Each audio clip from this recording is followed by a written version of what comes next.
అంతా ఆనందంగానే ఉన్నారా? ఇక్కడున్న మహిళలందరూ మీరంతా ఆనందంగా ఉన్నారా? ఇక్కడున్న యువకులు మీరంతా ఆనందంగా ఉన్నారా?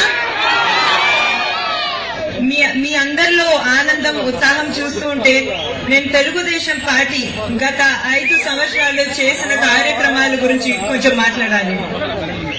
మీకు అందరికీ తెలిసిన విషయమే 24,000 కోట్ల రూపాయల మాఫీ చేసిన పార్టీ కేవలం తెలుగుదేశం పార్టీ.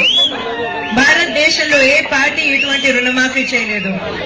అదే కాకుండా అన్నదాత సుఖీభవ ద్వారా ప్రతి రైతుకి 15,000 రూపాయలు రైతులకే కాదు అక్కడ టెనెంట్లు కూడా వచ్చేటట్టు చూసిన ఒకే ఒక పార్టీ అది మన తెలుగుదేశం పార్టీ.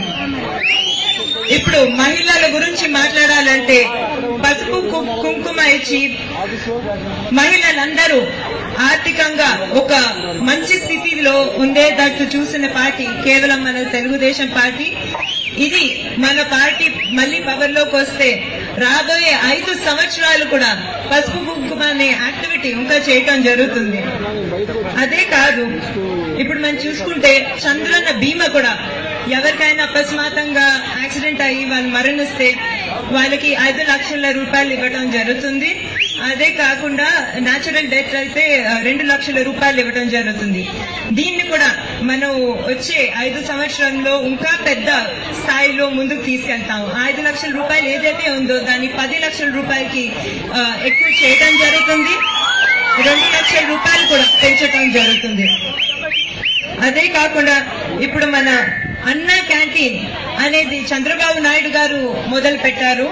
కేవలం 5 రూపాయలకి పౌష్టిక శుభ్రమైన ఆహారం దొరకటం అనేది చాలా పెద్ద విషయం. ఇది కేవలం తెలుగుదేశం పార్టీనే చేయగలిగింది. అందుకే నాకు చాలా గర్వంగా ఉంది మిమ్మల్ని అందరినీ ఎంత ఆనందంగా చూడడం. ఇప్పుడు తెలుగుదేశం పార్టీనే కాకుండా మీ టీడీపీ ఎమ్మెల్యే క్యాండిడేట్ నాలా లోకేష్ గారు కూడా కేవలం 2 సంవత్సరాల్లో మన గ్రామీణ అభివృద్ధి మంత్రిగా ఎంతో చేశారు.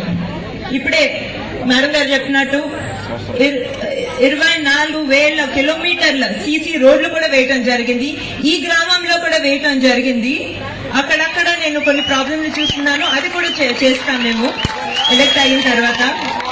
అదే కాకుండా మన ఆంధ్ర రాష్ట్రంలో చూస్తే 32 లక్షల ఎల్ఈడి లైట్లు పెట్టడం జరిగింది. ఈ గ్రామంలో కొంచెం తక్కువ చూస్తున్నాను, ఇది కూడా చేయటం జరుగుతుంది తప్పకుండా ముందు. అదే కాకుండా జల ద్వారా ప్రోగ్రాం ద్వారా తాగునీటి ప్రతి ఇంటికి ట్యాబ్ ద్వారా వచ్చేలా చూస్తాము, అది మా ప్రామిస్. అదే కాకుండా ఇక్కడ ఎమ్మెల్యే కాకపోయినా కూడా ఒక ఐటీ మినిస్టర్ గా నారా లోకేష్ గారు ఆల్రెడీ 42 కంపెనీలు తీసుకుని రావడం జరిగింది. దాని ద్వారా 3,500 జాబ్లు కూడా రావడం జరిగింది. Subscribe us and press the bell icon for more interesting updates.